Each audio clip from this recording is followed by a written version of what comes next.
আজ আমি এসেছি চুল কাটতে। আমার বাড়ির পাশেই এই আন্টির কাছেই আমি বরাবরই চুল কাটি।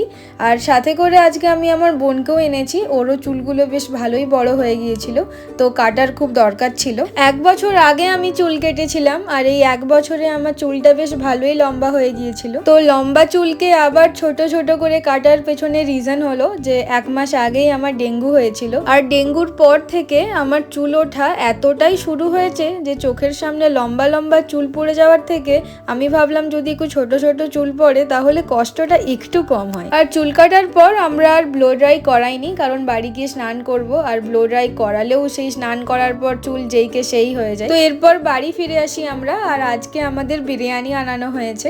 হায়দ্রাবাদের বিরিয়ানি খেয়ে খেয়ে আমি বোর হয়ে গেছি, তো আমি বাড়িতে বলেইছিলাম একদিন অন্তত যাতে বিরিয়ানি আনানো হয়। তো আজকে আমি খুব খুশি। ভিডিওটা ভালো লাগলে প্লিজ সাবস্ক্রাইব করে দিও। Bye bye.